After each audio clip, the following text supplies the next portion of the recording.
जय श्री कृष्ण। नमस्कार दर्शक बंधु, माधव पवित्रवाणी राशिफल कार्यक्रम में आपण मानक स्वागत करुच्ची। मो टैरो रीडर विद्याधर।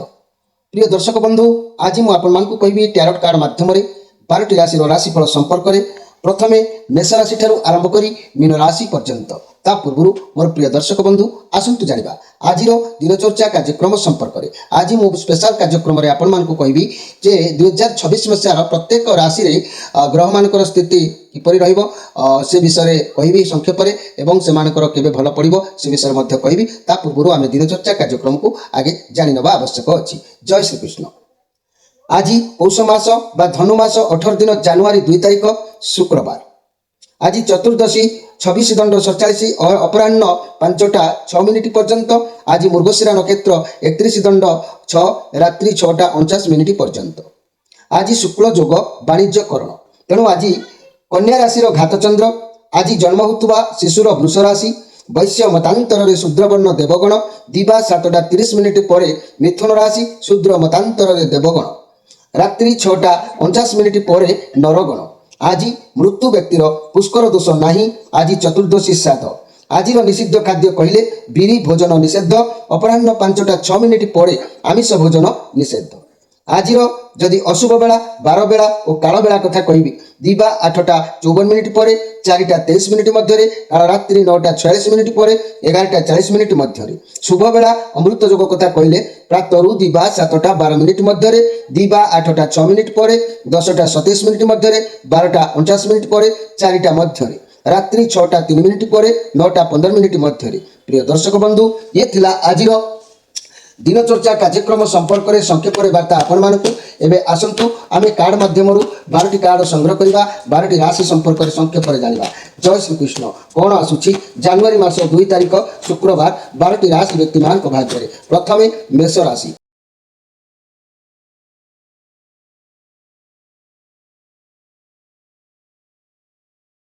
जय श्री कृष्ण।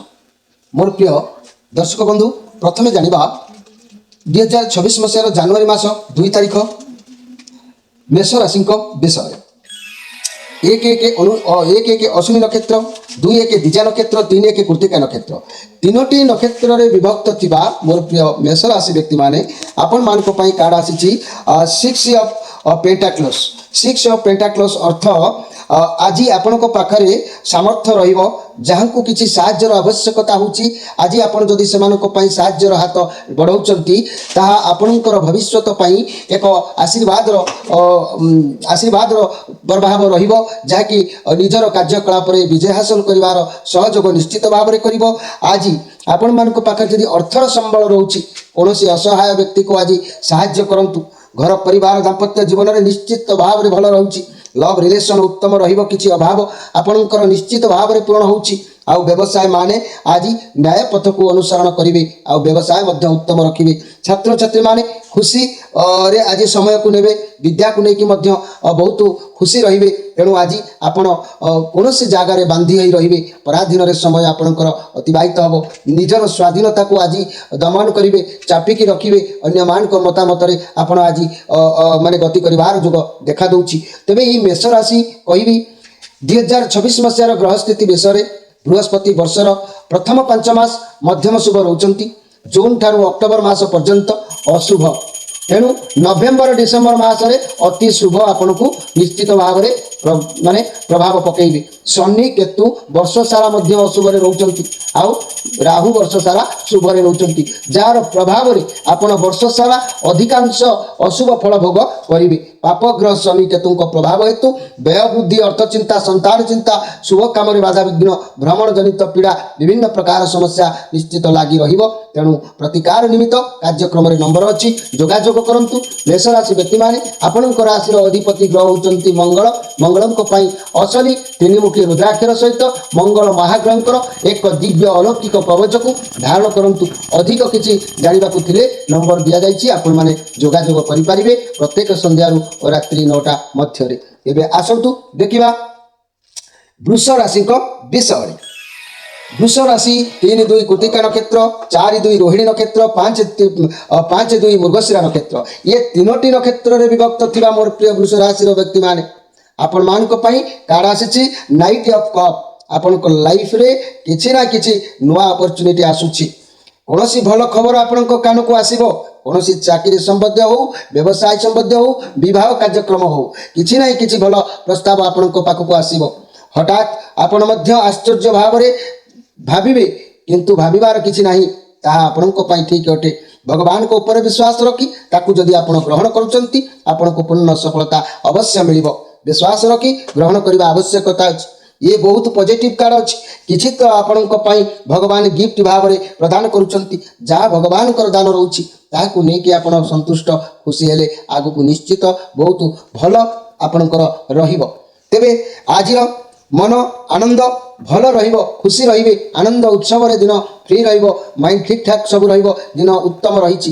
ଏହି ବୃଷ ରାଶି ମୁଁ ଯଦି 2026 ମସିହାର ଗ୍ରହ ସ୍ଥିତି ବିଷୟରେ ଆପଣଙ୍କୁ କହିବି, ଧ୍ୟାନ ଦିଅନ୍ତୁ ଯେ ବର୍ଷର ପ୍ରଥମ 5 ମାସ ବୃହସ୍ପତି ଅତ୍ୟନ୍ତ ଶୁଭ, ଯାହାଫଳରେ କି ଜୁନ୍ ଠାରୁ ଅକ୍ଟୋବର ମାସ ପର୍ଯ୍ୟନ୍ତ ମଧ୍ୟମ ଶୁଭ ରହିବେ ଏବଂ ତାପରେ ଯାଇକି ଅଶୁଭ ରହିବ।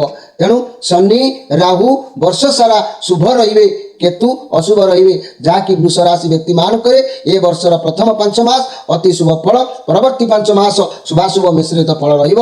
ତେଣୁ ଦିନ ବହୁତ ଉତ୍ତମ ନିଶ୍ଚିତ ରହୁଛି।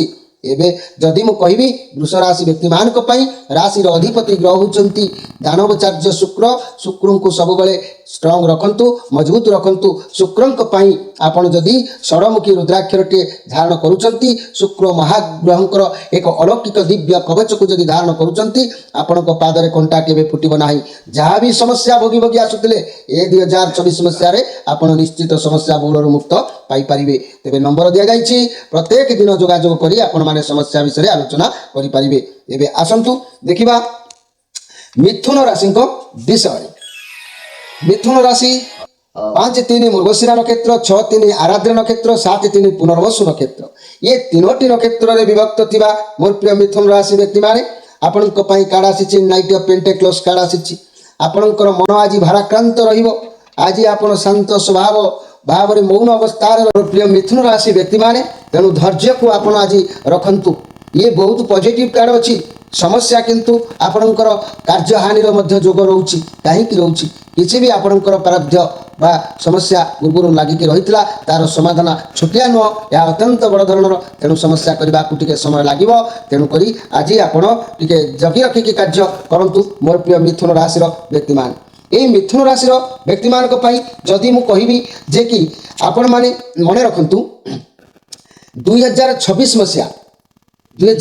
ମସିହାରେ ଆପଣଙ୍କର ସମସ୍ୟା କ'ଣ ରହିବ ମୁଁ ସଂକ୍ଷେପରେ କହୁଛି ଯେ ବର୍ଷର ଗ୍ରହ ସ୍ଥିତି ବର୍ଷର ପ୍ରଥମ 5 ମାସ ଏବଂ ଶେଷ 2 ମାସ ମଧ୍ୟମ ଶୁଭ ରହିବ ଏବଂ ଜୁନ୍ ମାସ ଠାରୁ ଅକ୍ଟୋବର ମାସ ପର୍ଯ୍ୟନ୍ତ ଶନି ଓ କେତୁ ବର୍ଷ ସାରା ଶୁଭ ରହିବେ, ରାହୁ ଅତି ଅଶୁଭ ରହିବେ। ତେଣୁକରି ମିଥୁନ ରାଶି ବ୍ୟକ୍ତିମାନଙ୍କ ପାଇଁ ଏ ବର୍ଷର ମଧ୍ୟମ ଭାଗଟି ଅଧିକ ଶୁଭ ଫଳ ପ୍ରଦାନ କରିବ। ପାପଗ୍ରହ ରାହୁଙ୍କ ପ୍ରଭାବରୁ କର୍ମକ୍ଷେତ୍ରରେ ଟିକେ ସଂଘର୍ଷ କରିବାକୁ ପଡ଼ିବ, ଆଉ ନାନା ପ୍ରକାର ସମସ୍ୟା ବାଧାବିଘ୍ନ ସୃଷ୍ଟି ହୋଇପାରେ। କିନ୍ତୁ ଜୁନ୍ ମାସ ଠାରୁ ଅକ୍ଟୋବର ମାସ ପର୍ଯ୍ୟନ୍ତ ସର୍ବାଙ୍ଗୀନ ଉନ୍ନତି ଆପଣଙ୍କର ନିଶ୍ଚିତ ହେବ। ତେଣୁ ମୋର ପ୍ରିୟ ମିଥୁନ ରାଶିର ବ୍ୟକ୍ତିମାନେ, ଯଦି ଆପଣଙ୍କ ରାଶିର ଅଧିପତି ଗ୍ରହ ହେଉଛନ୍ତି ତାରାତନୟ ବୁଧ, ବୁଧଙ୍କ ପାଇଁ ଯଦି ବୁଧ ଦାରକ ଗଛର ଅସଲି କବଚଟିଏ ଦିବ୍ୟ କବଚ ବୁଧ ଗ୍ରହ ମହାଗ୍ରହଙ୍କର ଅଲୌକିକ ଶକ୍ତିର କବଚକୁ ଧାରଣ କରନ୍ତି, ଚାରିମୁଖୀ ରୁଦ୍ରାକ୍ଷରଟିଏ ଯଦି ଆପଣ ଧାରଣ କରନ୍ତି, ତାହେଲେ ନିଶ୍ଚିତ ଭାବରେ ଏ 2026 ମସିହାରେ ଉପକୃତ ହେବେ। ଏଥିରେ ସନ୍ଦେହ କରିବାର ନାହିଁ। ଯେଉଁ ଉପାୟ ଯାହାକି ସମସ୍ୟା ଥିଲା ସେଥିରେ ଆପଣଙ୍କୁ ମୁକ୍ତ ଅବଶ୍ୟ ପ୍ରାପ୍ତି ହେବ। ଅଧିକ କିଛି ଜାଣିବା ପାଇଁ ନମ୍ବର ଦିଆଯାଇଛି, ଆପଣମାନେ ଯୋଗାଯୋଗ କରିପାରିବେ। ଏବେ ଆସନ୍ତୁ ଦେଖିବା କର୍କଟ ରାଶିଙ୍କ ବିଷୟରେ। କର୍କଟ ରାଶି 7-4 ପୁନର୍ବସୁ ନକ୍ଷତ୍ର, 8-4 ପୁଷ୍ୟା ନକ୍ଷତ୍ର, 9-4 ଅଶ୍ଳେଷା ନକ୍ଷତ୍ର, ତିନୋଟି ନକ୍ଷତ୍ରରେ ବିଭକ୍ତ ଥିବା ମୋର ପ୍ରିୟ କର୍କଟ ରାଶିର ବ୍ୟକ୍ତିମାନେ, ଆପଣମାନଙ୍କ ପାଇଁ କାର୍ଡ଼ ଆସିଛି ଦ ଏମ୍ପ୍ରେସ୍। ଇଏ ବୃହସ୍ପତିଙ୍କର କାର୍ଡ଼ ଅଛି। ତେଣୁ ଆପଣଙ୍କର ଆସୁଥିବା ସମୟ କେହି ବି ବ୍ୟକ୍ତି ଆପଣଙ୍କ ସାମ୍ନାକୁ ଆସିବେ, ବହୁତ ଶକ୍ତିଶାଳୀ ଭାବରେ ସେ ଆପଣଙ୍କର ପରିଚିତ ହେବେ, ଯାହାଙ୍କୁ ନେଇକି ଆପଣଙ୍କ ମନରେ ମାନ୍ୟତା ସୃଷ୍ଟି ହେବ କିମ୍ବା ସେ ବ୍ୟକ୍ତି ଆପଣଙ୍କୁ ସମ୍ମାନିତ କରିବେ।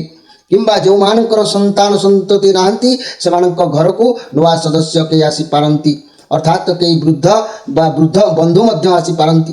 ଯାହା ବି ହେଉ ଆପଣଙ୍କୁ ଆଜି ଖୁସି ଅବଶ୍ୟ ପ୍ରାପ୍ତି ହେବ, ସହଯୋଗ ପ୍ରାପ୍ତି ହେବ। ଯେଉଁ କାର୍ଯ୍ୟ କରନ୍ତୁ ନା କାହିଁକି ଆପଣଙ୍କୁ ପୂର୍ଣ୍ଣ ସଫଳତା ମିଳିବ।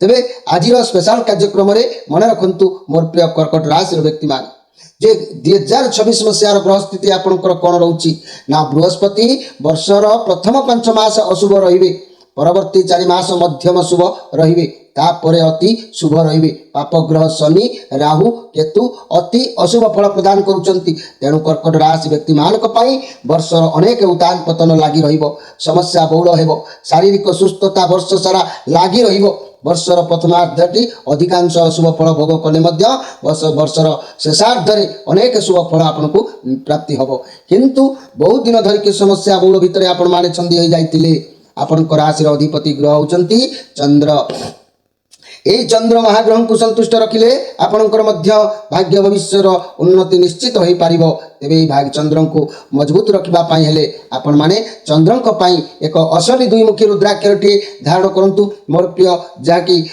कर्कट राशि व्यक्ति माने चंद्र क्षीर कोली गचर एक दिव्य कवच अलौकिक चंद्र महाग्रह कवच को धारण करूँ देखिए 2026 मसीह बड़ धनर समस्या जहाँ भी अच्छी निश्चित भाव में आपणकर लक्ष्य स्थल में पहुँची पारे नंबर दि जाइए जोगाजोग करी आउरी अन्यान्य प्रतिकार विषय में जानीपारे एवं आसतु देखा सिंह राशि विषय 10-5 मघा नक्षत्र 11-5 पूर्वा फाल्गुनी नक्षत्र 12-5 उत्तरा फाल्गुनी नक्षत्र ये तीनोटी नक्षत्र रे विभक्त थिबा मोर प्रिय सिंह राशि व्यक्ति माने आपण मानक पई कार्ड आसी द मैजिशियन कार्ड बहुत सुंदर टॉप लेवल कार्ड आपण कठिन परिश्रम करिवे जा चाहिए आपण को मिलिबो आपण पाखरे बहुत पावर रहिबो बहुत एनर्जी रहिबे जा चाहिए आपण करि पारिबे यह आपण सफलता दब जहाँ आपण स्वप्न थिला ताकू ठीक समय ताकू वास्तव में परिणत करें आपण निजक भगवान पाखे समर्पण कर दिंतु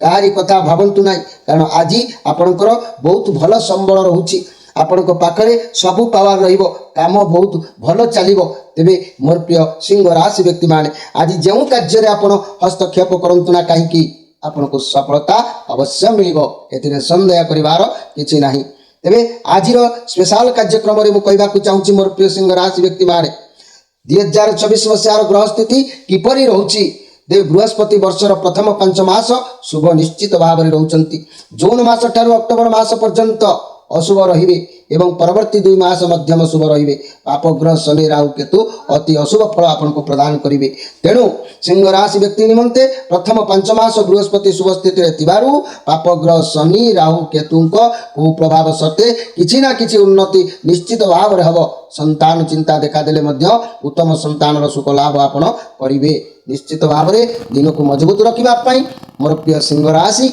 आपण राशि अधिपति ग्रह होती जहाँकि रवि महाग्रह रवि को संतुष्ट करने निमित्त आपण असली एकमुखी रुद्राक्षर धारण करूँ महाकाल गचर रविंकर एक दिव्य कवच रवि महाग्रह कवच धारण करूँ निश्चित आपण माने समस्या बहुल मुक्त हेबे शुभ दिन आसो आपणकर निश्चित भाव में लक्ष्य स्थल आप पहुँची पारे नंबर रे जोगाजोग करे अन्यान्य प्रतिकार विषय आप जानीपारे तेरे आसतु देखा कन्या राशि विषय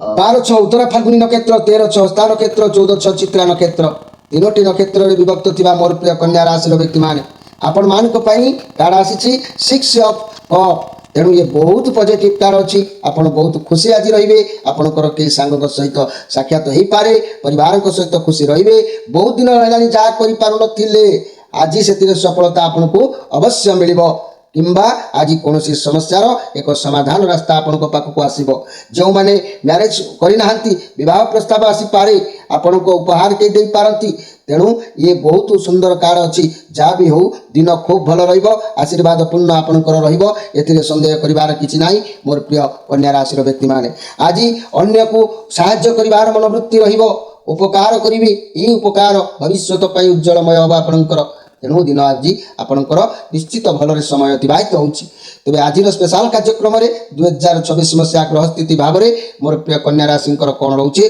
संक्षेप में जानी नियंतु बृहस्पति प्रथम 5 मास पूजा पूर्वक शुभंकर रे जून मास ठारू अक्टोबर मास पर्यंत शुभ एवं वर्षर शेष 2 मास अशुभ रे ତେଣୁ ଶନି ଓ କେତୁ ଅଶୁଭ ରହିବେ, ମାତ୍ର ରାହୁ ଆପଣଙ୍କ ପାଇଁ ଶୁଭ ଫଳ ପ୍ରଦାନ କରିବେ। ତେଣୁ କନ୍ୟା ରାଶିଙ୍କର ବ୍ୟକ୍ତି ନିମନ୍ତେ ବର୍ଷ ସାରା ଶନି ରାହୁ କେତୁଙ୍କ କୁପ୍ରଭାବ ଲାଗି ରହିଲେ ମଧ୍ୟ ବର୍ଷର ପ୍ରଥମାର୍ଦ୍ଧରେ ବୃହସ୍ପତି ଶୁଭ ସ୍ଥିତିରେ ଥିବାରୁ ସବୁ କ୍ଷେତ୍ରରେ କିଛି ନା କିଛି ସମସ୍ୟା ସତ୍ତ୍ୱେ ଆପଣ ସାଧାରଣ ଜୀବନଚର୍ଯ୍ୟା ବଜାୟ ରଖିବେ। ପାରିବାରିକ କ୍ଷେତ୍ରରେ ସୁଖ ସମୃଦ୍ଧି ଦେଖାଦେବ। ସନ୍ତାନ ଚିନ୍ତା ଆପଣଙ୍କ ମନରେ ବେଳେବେଳେ ଗୁରୁତ୍ୱ ହୋଇପାରେ।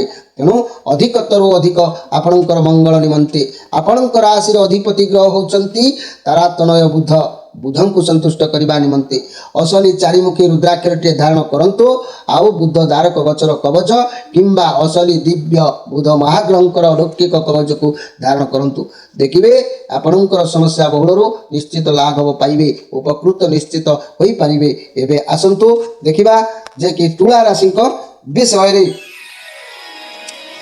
ମୋର ପ୍ରିୟ ତୁଳା ରାଶି, ଆପଣଙ୍କ ପାଇଁ କହିବି ଯଦି 14/7 ଚିତ୍ରା ନକ୍ଷତ୍ର, 15/7 ସ୍ୱାୟୀ ନକ୍ଷତ୍ର, 16/7 ବିଶାଖା ନକ୍ଷତ୍ର, ଏ ତିନୋଟି ନକ୍ଷତ୍ରରେ ବିଭକ୍ତ ଥିବା ତୁଳା ରାଶି ଭାଇ ଭଉଣୀମାନେ ଆପଣମାନଙ୍କ ପାଇଁ କାର୍ଡ଼ ଆସିছে ପେଜ୍ ଅଫ୍ ପେଣ୍ଟାକ୍ଲସ୍, ଯାହାକି ଚନ୍ଦ୍ରମାଙ୍କର ଏକ କାର୍ଡ଼ ଅଛି। ଇଏ ବହୁତ ପଜିଟିଭ ଧରଣର କାର୍ଡ଼। ଆପଣଙ୍କ ପାଖକୁ ଅବଶ୍ୟ ଖୁସି ଖବର ଆସିବ, ଆପଣଙ୍କୁ ସଫଳତା ମିଳିବ। କ୍ୟାରିୟରରେ ବହୁତ ବଢ଼ିଆ ଦିନ ଆପଣଙ୍କ ପାଇଁ ଅଛି। ବିଦ୍ୟାର୍ଥୀମାନଙ୍କ ପାଇଁ ଶିକ୍ଷା କ୍ଷେତ୍ରରେ ସଫଳତା ଅବଶ୍ୟ ମିଳିବ। ବ୍ୟବସାୟୀମାନଙ୍କ ପାଇଁ ଦିନ ଉତ୍ତମ ରହିବ। ଲଭ୍ ରିଲେସନସିପ୍ ବହୁତ ଭଲ ରହିବ। ଘର ପରିବାର ଦାମ୍ପତ୍ୟ ଜୀବନରେ ଶାନ୍ତି ନିଶ୍ଚିତ ଭାବରେ ପାଇବେ।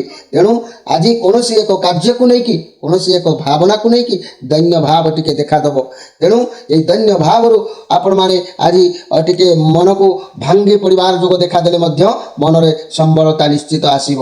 ତେବେ ମୋର ପ୍ରିୟ ତୁଳା ରାଶିର ବ୍ୟକ୍ତିମାନେ, ଆଜିର ସ୍ପେଶାଲ କାର୍ଯ୍ୟକ୍ରମରେ ମୁଁ କହିବାକୁ ଚାହୁଁଛି ଯେ କି 2026 ମସିହାର ଗ୍ରହ ସ୍ଥିତି ଆପଣଙ୍କର କ'ଣ ରହିବ ନା, ବୃହସ୍ପତି ବର୍ଷ ସାରା ଅତି ଶୁଭ ରହିବେ, ଶନି ଓ କେତୁ ମଧ୍ୟମ ଶୁଭ ରହିବେ, ଆଉ ମାତ୍ର ରାହୁ ଅଶୁଭ ରହିବେ। ତେଣୁ ତୁଳା ରାଶି ବ୍ୟକ୍ତିମାନଙ୍କ ପାଇଁ ଏ ବର୍ଷରେ ଅତି ଶୁଭ ଫଳ ଭୋଗ କରିବେ। ସର୍ବାଙ୍ଗୀନ ଉନ୍ନତି ପରିଲିଖିତ ହେବ। ବିଦ୍ୟାର୍ଥୀମାନେ ସଫଳତା ହାସଲ କରିବେ। ଉତ୍ତମ ପାରିବାରିକ ସୁଖ ଲାଭ, କର୍ମରେ ଉନ୍ନତି, ଆର୍ଥିକ ଶୁଭ ସ୍ଥିତି ରହିବ।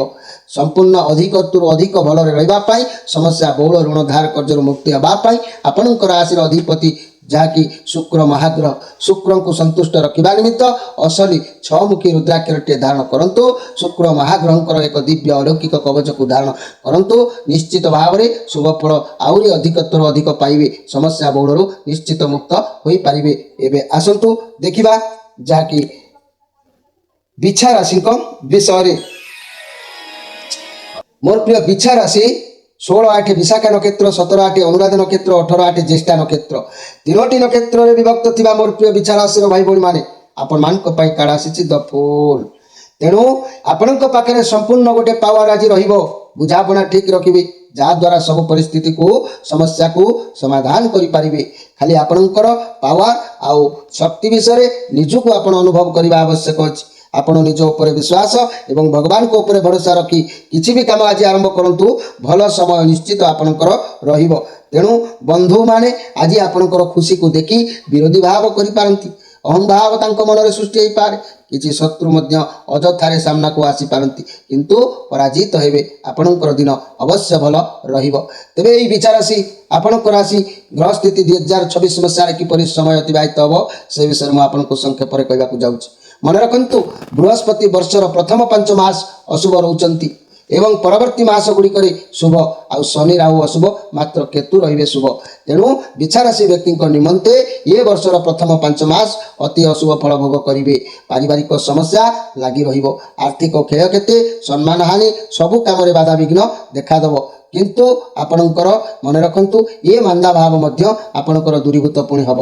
ସେତେବେଳେ ପର୍ଯ୍ୟନ୍ତ ଆପଣଙ୍କୁ ଜୁନ୍ ମାସ ଠାରୁ ଅକ୍ଟୋବର ମାସ ପର୍ଯ୍ୟନ୍ତ ଅପେକ୍ଷା କରିବାକୁ ରହିବ। ତେଣୁ ମନେ ରଖନ୍ତୁ, ଏଇ ବିଛା ରାଶି ବ୍ୟକ୍ତିମାନେ ଯଦି ମୁଁ କହିବି ଆପଣମାନଙ୍କର ରାଶିର ଅଧିପତି ଗ୍ରହ ହେଉଛନ୍ତି ମଙ୍ଗଳ। ଏହି ମଙ୍ଗଳଙ୍କ ନିମନ୍ତେ ଆପଣ ସବୁବେଳେ ମଙ୍ଗଳଙ୍କୁ ସନ୍ତୁଷ୍ଟ କରିବା ପାଇଁ ମଙ୍ଗଳଙ୍କ ପାଇଁ 3ମୁଖୀ ଅସଲି ରୁଦ୍ରାକ୍ଷରଟିଏ ଧାରଣ କରନ୍ତୁ। ମଙ୍ଗଳ ମହାଗ୍ରହଙ୍କର ଦିବ୍ୟ ଅଲୌକିକ କବଚକୁ ଧାରଣ କରନ୍ତୁ। ଦେଖିବେ 2026 ମସିହାରେ ଆପଣଙ୍କୁ ଅନେକ ପ୍ରକାର ସାହାଯ୍ୟ ସହାନୁଭୂତିର ଭାଗ୍ୟ ଖୋଲିବ। ଅଧିକ କିଛି ଯଦି ଆପଣ ଜାଣିବାକୁ ଚାହୁଁଛନ୍ତି, ସ୍କ୍ରିନ୍ ଉପରେ ନମ୍ବର ଅଛି। ପ୍ରତ୍ୟେକ ସନ୍ଧ୍ୟା 6ରୁ ରାତି 9 ଭିତରେ ଯୋଗାଯୋଗ ଜାରି ରଖିପାରିବେ। ଏବେ ଆସନ୍ତୁ ଦେଖିବା ଯେ କି ଧନୁ ରାଶିଙ୍କ ବିଷୟ। ଧନୁ ରାଶି ଷ୍ଟ୍ରେଂଥ କାର୍ଡ ଆସିଛି 19 ମୂଳା ନକ୍ଷତ୍ର 20 ପୂର୍ବାଷାଢ଼ ନକ୍ଷତ୍ର 21 ଉତ୍ତରାଷାଢ଼ ନକ୍ଷତ୍ର ତିନୋଟି ନକ୍ଷତ୍ରରେ ବିଭକ୍ତ ଥିବା ଧନୁରାଶି ବ୍ୟକ୍ତିମାନେ ଆପଣଙ୍କ ପାଇଁ କାର୍ଡ ଆସିଛି ଶନିଙ୍କର କାର୍ଡ। ଇଏ ବହୁତ ପରିଶ୍ରମର କାର୍ଡ। ଯାହା ବି ଚିନ୍ତା କରନ୍ତୁ ନା କାହିଁକି କିନ୍ତୁ ସହଜ ଭାବରେ ହେବା କଷ୍ଟ। ଧୀରେ ଧୀରେ ଧୀର ପାଣି ପଥର କାଟିଲା ପରି କାର୍ଯ୍ୟ କରିବ ଆଉ ସଫଳ ମଧ୍ୟ ହେବ। ତେଣୁ ଶନି ଆପଣଙ୍କ ଉପରେ ନଜର ପୂର୍ଣ୍ଣ ରଖିଛନ୍ତି। ଯେହେତୁ ଶନି ନ୍ୟାୟର ଦାତା ଦଣ୍ଡଦାତା କର୍ମର ଫଳଦାତା ତେଣୁ ଆପଣଙ୍କର ଉଚିତ କର୍ମର ଫଳକୁ ସେ ଆପଣଙ୍କୁ ନିଶ୍ଚିତ ପ୍ରଦାନ କରିବେ। ଆଜି ସବୁ ସମସ୍ୟାକୁ ନିଜେ ହାତରେ ହ୍ୟାଣ୍ଡେଲ କରିପାରିବେ। ଆଜି କୌଣସି ଏକ ସମସ୍ୟାକୁ ନେଇକି ହେଉ କଥାକୁ ନେଇକି ହେଉ ବ୍ୟକ୍ତିକୁ ନେଇକି ହେଉ ଆଜି ନିଜେ ଏକୁଟିଆ ରହିବାକୁ ଅନୁଭବ କରିବେ। ଆତ୍ମଗୋପନ କରିବାର ଦିନ ପ୍ରଭାବ ଆପଣଙ୍କ ଉପରେ ପଡ଼ିପାରେ। ତେଣୁ ଆଜି ଗୋଟିଏ ଦିନ ତାରି ସହିତ ଦ୍ୱନ୍ଦ୍ୱ ସମସ୍ୟା ନ କରି ଆପଣ ନିରବତା ରକ୍ଷା କରିକି ରୁହନ୍ତୁ। ଦେଖିବେ ନିଶ୍ଚିତ ଭଲରେ ସମୟ ଅତିବାହିତ ହେବ। ଏଇ ଧନୁରାଶି ଯଦି ମୁଁ ଆପଣମାନଙ୍କୁ କହିବି ଯେ 2026 ମସିହା ଗ୍ରହମାନଙ୍କର ସ୍ଥିତି ଆପଣଙ୍କର କ'ଣ ରହୁଛି ନା 2026 ମସିହା ବୃହସ୍ପତି ବର୍ଷର ପ୍ରଥମ 5 ମାସ ବହୁତ ଶୁଭ ରହିବେ ଏବଂ ଜୁନ ମାସ ଠାରୁ ଅକ୍ଟୋବର ମାସ ପର୍ଯ୍ୟନ୍ତ ଅଶୁଭ ପୁଣି ରହିବେ। ନଭେମ୍ବର ଡିସେମ୍ବର ପୁଣି ଅତି ଶୁଭ ରହିବେ। ଶନି ବର୍ଷ ସାରା ଅଶୁଭ ରହିଲେ ମଧ୍ୟ ରାହୁ କେତୁ ମଧ୍ୟମ ଶୁଭ ସ୍ଥିତିରେ ରହିବେ। ତେଣୁ ମୋର ପ୍ରିୟ ଧନୁରାଶି ବ୍ୟକ୍ତିମାନେ ବର୍ଷର ପ୍ରଥମ 5 ମାସ ଓ ଶେଷ 2 ମାସ କିଛି ନାହିଁ କିଛି ଶୁଭ ଫଳ ଲାଭଦାୟକ ହେଲେ ମଧ୍ୟ ମଧ୍ୟଭାଗଟି ସମସ୍ୟା ବହୁଳ ଆପଣଙ୍କର ରହିବ। କାହିଁକି ନା ଶନିଙ୍କ କୁପ୍ରଭାବ ବର୍ଷ ସାରା ରହୁଥିବାରୁ ନାନା ପ୍ରକାର ଅପ୍ରୀତିକର ପରିସ୍ଥିତି ଦେଖା ଦେଇପାରେ। ବୃହସ୍ପତି ବର୍ଷର ପ୍ରଥମ 5 ମାସ ଶେଷ 2 ମାସ ଶୁଭ ସ୍ଥିତିରେ ଥିବାରୁ ଆପଣ ଯାହା ବି କିଛି ସମସ୍ୟା ରହୁନା କାହିଁକି ସଫଳତା ହାସଲ କରିବେ କିନ୍ତୁ ବିଳମ୍ବରେ କାର୍ଯ୍ୟସିଦ୍ଧିର ଯୋଗ ଟିକେ ରହିବ। ଏହି ଧନୁରାଶି ବ୍ୟକ୍ତିମାନେ ଆପଣଙ୍କ ରାଶିର ଅଧିପତି ଗ୍ରହ ଯିଏକି ଦେବଗୁରୁ ବୃହସ୍ପତିଙ୍କ ପାଇଁ ଆପଣ ସର୍ବପ୍ରଥମେ ପଞ୍ଚମୁଖୀ ଅସଲି ରୁଦ୍ରାକ୍ଷରଟିଏ ଧାରଣ କରନ୍ତୁ ଏବଂ ପଞ୍ଚମୁଖୀ ରୁଦ୍ରାକ୍ଷର ପରେ ତାରି ସହିତ ଆପଣ ବ୍ରହ୍ମଯଷ୍ଟି କବଚ ହେଉ କିମ୍ବା ବୃହସ୍ପତିଙ୍କର ଏକ ଦିବ୍ୟ ମହାଗ୍ରହର ଅଲୌକିକ କବଚ ହେଉ ଧାରଣ କରନ୍ତୁ। ଦେଖିବେ ଆପଣ ନିଶ୍ଚିତ ଭାବରେ ଆପଣଙ୍କର ସମସ୍ୟା ବହୁଳରୁ ତ୍ରାହି ପାଇବେ। ଏବେ ଆସନ୍ତୁ ଦେଖିବା ମକର ରାଶିଙ୍କ ବିଷୟରେ। ମକର ରାଶି 21-10 ଉତ୍ତରାଷାଢ଼ ନକ୍ଷତ୍ର 22-10 ଶ୍ରବଣ ନକ୍ଷତ୍ର 23-10 ଧନିଷ୍ଠା ନକ୍ଷତ୍ର ଇଏ ତିନୋଟି ନକ୍ଷତ୍ରରେ ବିଭକ୍ତ ଥିବା ମୋର ପ୍ରିୟ ଯାହାକି ମକର ରାଶିର ବ୍ୟକ୍ତିମାନେ ଆପଣମାନଙ୍କ ପାଇଁ କାର୍ଡ ଆସିଛି ଯେ ପେଜ୍ ଅଫ୍ ସୋର୍ସ। ତେଣୁ ଆପଣ ଆଜି ଟିକେ ସାବଧାନରେ ଗତି କରିବା ଦରକାର ଅଛି। ଧୈର୍ଯ୍ୟର ସହିତ ରହିବାର ଅଛି। କିଛି କରିବା ପୂର୍ବରୁ ଭାବିଚିନ୍ତି କରନ୍ତୁ। ଅଯଥା ପାଟିତୁଣ୍ଡ କଳି ଝଗଡ଼ାରେ ଆଜି ପଶନ୍ତୁ ନାହିଁ। ଆପଣ କାହା ମୁହଁରେ କେମିତି ଭୁଲ କଥା କହିଦେଇ ପାରନ୍ତି ଯାହାର ପରିଣାମ ଆପଣଙ୍କୁ ପଶ୍ଚାତାପ କରିବାକୁ ପଡ଼ିପାରେ। ତେଣୁ ଅଯଥା ପାଟିତୁଣ୍ଡ କରନ୍ତୁ ନାହିଁ। ସିଙ୍ଗଲ ଥିବା ବ୍ୟକ୍ତିମାନେ ଆଜି ରିଲେସନସିପ୍ରେ ଆସିବା ପାଇଁ ସମୟ ଠିକ୍ ନାହିଁ।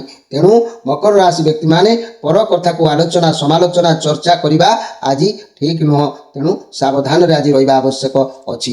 ତେବେ ଏହି ମକର ରାଶି ଆପଣମାନଙ୍କର ରାଶିର ଅଧିପତି ଗ୍ରହ ହେଉଛନ୍ତି ଯାହାକି କର୍ମର ଫଳଦାତା ଶନି। ଶନି ଯେତେବେଳେ ଅଛନ୍ତି ଗ୍ରହ ସ୍ଥିତି କିପରି ରହୁଛି ଆମେ ଦେଖିବା। ବୃହସ୍ପତି ବର୍ଷର ପ୍ରଥମ 5 ମାସ ଶୁଭାଶୁଭ ମିଶ୍ରିତ ଫଳ ଦେଲେ ମଧ୍ୟ ପରବର୍ତ୍ତୀ 5 ମାସ ଅତି ଶୁଭ ଫଳ ଦେବେ ଏବଂ ଶେଷ 2 ମାସ ଅଶୁଭ ଫଳ ପ୍ରଦାନ କରିବେ। ଶନି ବର୍ଷ ସାରା ଶୁଭ ହେଲେ ମଧ୍ୟ ରାହୁ କେତୁ ଅତି ଅଶୁଭ ଫଳ ପ୍ରଦାନ କରିବେ। ତେଣୁ ମକର ରାଶିର ବ୍ୟକ୍ତିମାନଙ୍କ ନିମନ୍ତେ ଏ ବର୍ଷର ମଧ୍ୟମ ଭାଗଟି ଶୁଭ ଫଳପ୍ରଦ ହେଲେ ମଧ୍ୟ ପ୍ରଥମ 5 ମାସ ଓ ଶେଷ 2 ମାସ ସମସ୍ୟା ବହୁଳ ଟିକେ ରହିବ। ବର୍ଷ ଆରମ୍ଭ ଅକ୍ଟୋବର ମାସ ପର୍ଯ୍ୟନ୍ତ କିଛି ନା କିଛି ଛୋଟ ମୋଟ ସମସ୍ୟା ଅପ୍ରୀତିକର ପରିସ୍ଥିତି ଟିକେ ଦେଖାଦେବ କିନ୍ତୁ ସର୍ବାଙ୍ଗୀନ ଉନ୍ନତି ସୌଭାଗ୍ୟ ବୃଦ୍ଧି ନିଶ୍ଚିତ ପରିଲକ୍ଷିତ ହେବ। ଆପଣଙ୍କ ରାଶିର ଅଧିପତି ଗ୍ରହ ଯିଏକି ଶନିଦେବଙ୍କ ପାଇଁ ଆପଣ ସପ୍ତମୁଖୀ ଅସଲି ରୁଦ୍ରାକ୍ଷର ଯାହାକି ଅନନ୍ତଙ୍କ ସ୍ୱରୂପ ତାହାକୁ ଆପଣ ଧାରଣ କରନ୍ତୁ ଏବଂ ଶନିଙ୍କ ପାଇଁ ଅଁଳା ଗଛର କବଚ କିମ୍ବା ଶନିଙ୍କ ପାଇଁ ଶନି ଦିବ୍ୟ ମହାଗ୍ରହଙ୍କର ଅଲୌକିକ ଶକ୍ତିର କବଚକୁ ଧାରଣ କରନ୍ତୁ। ଏହି 2ଟି ଜିନିଷ ବଳରେ ଆପଣଙ୍କର ସମସ୍ୟା ଆପଣଙ୍କୁ ତୁଳା ପରି ହୁଏତ ଜଣାପଡ଼ିବ। ସମସ୍ୟାରୁ ମୁକ୍ତ ହେବେ ନିଶ୍ଚିତ ଉପକୃତ ସୀମାରେ ପହଞ୍ଚି ପାରିବେ। ଏବେ ଆସନ୍ତୁ ଦେଖିବା କୁମ୍ଭ ରାଶିଙ୍କ ବିଷୟରେ। କୁମ୍ଭ ରାଶି 23-11 ଧନିଷ୍ଠା ନକ୍ଷତ୍ର 24-11 ଶତବିକା ନକ୍ଷତ୍ର 25-11 ପୂର୍ବ ଭାଦ୍ର ନକ୍ଷତ୍ର ଇଏ ତିନୋଟି ନକ୍ଷତ୍ରରେ ବିଭକ୍ତ ଥିବା ମୋର ପ୍ରିୟ କୁମ୍ଭ ରାଶିର ବ୍ୟକ୍ତିମାନେ ଆପଣମାନଙ୍କ ପାଇଁ କାର୍ଡ ଆସିଛି 2 ଅଫ୍ ପେଣ୍ଟାକ୍ଲସ୍। 2 ଅଫ୍ ପେଣ୍ଟାକ୍ଲସ୍ କାର୍ଡ କହିଲେ ମନେ ରଖନ୍ତୁ ଯାହାକି କୁମ୍ଭ ରାଶି ଇଏ କାର୍ଡ ଆପଣଙ୍କର ମନରେ କିଛି କେଉଁ କଥାକୁ ନେଇକି ଏକ ଦ୍ୱନ୍ଦ୍ୱକୁ ବୁଝାଉଛି। ଆପଣଙ୍କ ଉପରେ ବହୁତ ରେସ୍ପନ୍ସିବିଲିଟି ରହିବ। ବହୁତ କିଛି କରିବାକୁ ଆପଣ ଚାହିଁବେ। ସବୁ କିଛି ସମସ୍ୟାକୁ ବାଲାନ୍ସ କରିବାକୁ ଆଜି ହେବ। ଆପଣମାନେ ଯଦି ବାଲାନ୍ସ ନ କରିବେ କାହାରି ସହିତ ଆଜି କଳହ ଯୋଗ ହୋଇପାରେ। ଯୁକ୍ତି ତର୍କ ହେଇପାରେ, ମାନ ଅଭିମାନ ହେଇପାରେ। ତେଣୁ ଦ୍ୱନ୍ଦ୍ୱ ରହିବ। ଗୋଟିଏ ଗୋଟିଏ ସମୟରେ ଅନେକ କିଛି କାମ ଆପଣଙ୍କ ହାତକୁ ଆସିବ, ଯାହାକି ଦ୍ୱନ୍ଦ୍ୱରେ ଚିଡ଼ିବେ, ଚିଡ଼ିକି କିଛି ନାହିଁ କିଛି କଳହରେ ଲିପ୍ତ ହେବାକୁ ବାଧ୍ୟ ହେବାକୁ ପଡ଼ିପାରେ। ତେଣୁ ମୋର ପ୍ରିୟ କୁମ୍ଭ ରାଶି ବ୍ୟକ୍ତିମାନେ ମନେ ରଖନ୍ତୁ, ଆଜି ଟିକେ ସାବଧାନର ସମୟକୁ ନିଅନ୍ତୁ। କୁମ୍ଭ ରାଶିର ବ୍ୟକ୍ତିମାନେ, ମୁଁ ଯଦି 2026 ମସିହାର ଗ୍ରହ ସ୍ଥିତି ଉପରେ ଆପଣଙ୍କର କହିବି, ବୃହସ୍ପତି ବର୍ଷର ପ୍ରଥମ 5 ମାସ ଓ ଶେଷ 2 ମାସ ଅତି ଶୁଭ ରହିବେ। ଅବଶିଷ୍ଟାଂଶ ମାସ ସାମାନ୍ୟ ଅଶୁଭ ରହିବେ। ଶନି ରାହୁ କେତୁ ବର୍ଷ ସାରା ଅତି ଅଶୁଭ ଫଳ ପ୍ରଦାନ କରିବେ। ତେଣୁ କୁମ୍ଭ ରାଶି ବ୍ୟକ୍ତିମାନେ ବର୍ଷ ସାରା ପାପଗ୍ରହ ଶନି ରାହୁ କେତୁଙ୍କ କୁପ୍ରଭାବ ଅଧିକ ପରିମାଣରେ ଦେଖାଦେବ। ଶାରୀରିକ ମାନସିକ ପୀଡ଼ା ଭୋଗ କରିବେ। ଆର୍ଥିକ କ୍ଷୟକ୍ଷତି, ଦେହ ପୀଡ଼ା, ସନ୍ତାନ କ୍ଷେତ୍ରରେ ସମସ୍ୟା, ପାରିବାରିକ ଚିନ୍ତା ବୃଦ୍ଧି, କୌଣସି କ୍ଷୟକ୍ଷତି, ବ୍ୟବସାୟରେ ଅନେକ ଉତ୍ଥାନ ପତନ ଦେଖାଦେବ। ଶିକ୍ଷା କ୍ଷେତ୍ରରେ ଅବହେଳା ଦେଖାଦେବ। ଗ୍ରହମାନଙ୍କର ଅଶୁଭ ସ୍ଥିତି ଫଳରେ ସମୟଟି ସମସ୍ୟା ବହୁଳ ରହିବ। କିନ୍ତୁ ମନେ ରଖନ୍ତୁ, ମାତ୍ର ଜୁନ ମାସ ଠାରୁ ଅକ୍ଟୋବର ମାସ ପର୍ଯ୍ୟନ୍ତ ବୃହସ୍ପତିଙ୍କ ଶୁଭ ଫଳ ଆଦୌ ପରିଲକ୍ଷିତ ହେବ ନାହିଁ। ବରଂ ଏହି ସମୟରେ ନାନା ପ୍ରକାର ଅପ୍ରୀତିକର ପରିସ୍ଥିତି ଦେଖାଦେଇପାରେ। ତେଣୁ ମୋର ପ୍ରିୟ କୁମ୍ଭ ରାଶିର ବ୍ୟକ୍ତିମାନେ, ଆପଣମାନଙ୍କ ପାଇଁ ଏହି 2026 ମସିହାର କୁମ୍ଭ ରାଶିର ଅଧିପତି ଗ୍ରହ ଶନିଙ୍କ ନିମନ୍ତେ ଏକ ଅସଲି ସପ୍ତମୁଖୀ ଅନନ୍ତକ ସ୍ୱରୂପ ରୁଦ୍ରାକ୍ଷରକୁ ଧାରଣ କରନ୍ତୁ। ଆଉ ଶନିଙ୍କ ପାଇଁ ଅଁଳା ଗଛର କବଚ କିମ୍ବା ଶନି ମହାଗ୍ରହଙ୍କର ଏକ ଦିବ୍ୟ ଅଲୌକିକ କବଚକୁ ଧାରଣ କରନ୍ତୁ। ତେବେ ଦେଖିବେ ଆପଣଙ୍କୁ ନିଶ୍ଚିତ ପଥର ପରି ସମସ୍ୟା ତୁଳା ପରି ଆପଣଙ୍କୁ ଅନୁଭବ ନିଶ୍ଚିତ ହୋଇପାରିବ। ଏବେ ଆସନ୍ତୁ ଦେଖିବା ଯେ କି ମୀନ ରାଶିଙ୍କ ବିଷୟରେ। 25 ପୂର୍ବ ଭାଦ୍ର ନକ୍ଷତ୍ର, 26 ଉତ୍ତର ନକ୍ଷତ୍ର, 27 ରେବତୀ ନକ୍ଷତ୍ର, 3ଟି ନକ୍ଷତ୍ରରେ ବିଭକ୍ତ ଥିବା ମୋର ପ୍ରିୟ ମୀନ ରାଶି, ଆଜି ଆପଣ ସମସ୍ତଙ୍କ ସହିତ ଶତ୍ରୁ ହୋଇଯିବାର ସମ୍ଭାବନା ରହୁଛି। ଆପଣଙ୍କ ବିପକ୍ଷରେ କୌଣସି ବ୍ୟକ୍ତି ରହିପାରନ୍ତି। କେହି ଆପଣଙ୍କ ସହିତ ଧୋକା ଚିଟିଂ କରିବାର ସମ୍ଭାବନା ରହୁଛି। ଆଜି ଆପଣଙ୍କୁ ଥକାପଣ, ନର୍ଭସ୍ ହେଲା ପରି ଆପଣ ଲାଗିବେ। ଆପଣଙ୍କ ଲାଇଫରେ କିଛି ନା କିଛି ଗୋଟେ ଶେଷ ହେବାର ଅଛି। ସେ ଦୋସ୍ତି ହେଉ ବା କୌଣସି ସମ୍ପର୍କ ହେଉ ବା କୌଣସି କାର୍ଯ୍ୟରେ ଏକ କ୍ଲୋଜ୍ ହେବାର ଅଛି। ଆଉ ଏମିତି କିଛି କାର୍ଯ୍ୟ ଆଜି ହେବାର ଅଛି ଯେଉଁଥିରେ କି ମଧ୍ୟ ପ୍ରଶଂସିତ ଆପଣ ହୋଇପାରିବେ, କିଛି କୃତିତ୍ୱ ଲାଭ କରିପାରିବେ। ଦିନ ଆପଣଙ୍କ ପାଇଁ ମଧ୍ୟମ ସ୍ଥିତିରେ ଗତି କରିବ। ତେବେ ମୋର ପ୍ରିୟ ଯାହାକି ମୀନ ରାଶିର ବ୍ୟକ୍ତିମାନେ, ଆପଣମାନଙ୍କ ପାଇଁ 2026 ମସିହାର ଗ୍ରହ ସ୍ଥିତି କ'ଣ ରହିବ ମୁଁ ସେ ବିଷୟରେ ସଂକ୍ଷେପରେ କହୁଛି, ଆପଣମାନେ ଧ୍ୟାନ ଦିଅନ୍ତୁ। ବୃହସ୍ପତି ବର୍ଷର 5 ମାସ ଅଶୁଭ ହେଲେ ମଧ୍ୟ ଜୁନ ମାସ ଠାରୁ ଅକ୍ଟୋବର ମାସ ପର୍ଯ୍ୟନ୍ତ ଅତି ଶୁଭ ଏବଂ ବର୍ଷର ଶେଷ 2 ମାସ ମଧ୍ୟମ ଶୁଭ। ପାପଗ୍ରହ ଶନି ରାହୁ କେତୁ ଅଶୁଭ ହେଲେ ମଧ୍ୟ କେତୁ ମଧ୍ୟମ ଶୁଭ ଫଳ ପ୍ରଦାନ କରିବେ। ମୀନ ରାଶି ବ୍ୟକ୍ତିମାନଙ୍କ ନିମନ୍ତେ ଯଦି ମୁଁ କହିବି, ବର୍ଷର ପ୍ରଥମ 5 ମାସ ଅତି ଅଶୁଭ ଫଳ ଭୋଗ କରିବେ। ଜୁନ ମାସ ଠାରୁ ଅକ୍ଟୋବର ମାସ ପର୍ଯ୍ୟନ୍ତ ବୃହସ୍ପତି ଶୁଭ ସ୍ଥିତିରେ ଥିବାରୁ ପାପଗ୍ରହ ରାହୁ ଶନିଙ୍କ କୁପ୍ରଭାବ କମ୍ ପରିମାଣରେ ଆପଣ ଅନୁଭବ କରିବେ। ତେଣୁ ମୋର ପ୍ରିୟ ମୀନ ରାଶି ବ୍ୟକ୍ତିମାନେ, ଆପଣଙ୍କ ରାଶିର ଅଧିପତି ଗ୍ରହ ହେଉଛନ୍ତି ବୃହସ୍ପତି। ବୃହସ୍ପତିଙ୍କ ପାଇଁ ଏକ ଅସଲି ପଞ୍ଚମୁଖୀ ରୁଦ୍ରାକ୍ଷର ଧାରଣ କରିବା ସହିତ ବୃହସ୍ପତି ମହାଗ୍ରହଙ୍କ ପାଇଁ ବ୍ରହ୍ମଯଷ୍ଟି କବଚ ହେଉ କିମ୍ବା ବୃହସ୍ପତି ମହାଗ୍ରହଙ୍କର ଦିବ୍ୟ ଅଲୌକିକ ଯନ୍ତ୍ର କବଚ ହେଉ ଧାରଣ କରନ୍ତୁ। ଏହାକୁ ଧାରଣ କଲେ ଆପଣଙ୍କର ଯେଉଁ ସମସ୍ୟା ଅଛି ଆପଣଙ୍କୁ ଟିକେ ଲାଘବ ହେବ। 2026 ମସିହାରେ ଆପଣଙ୍କର ସମସ୍ୟା ବହୁଳରୁ ମୁକ୍ତ ମଧ୍ୟ ହୋଇପାରିବେ। ପ୍ରିୟ ଦର୍ଶକ ବନ୍ଧୁ, ଏବେ ତ ସମୟ ହୋଇଛି ଆପଣମାନଙ୍କ ଠାରୁ ବିଦାୟ ନେଇ ରହୁଛି। ନମସ୍କାର।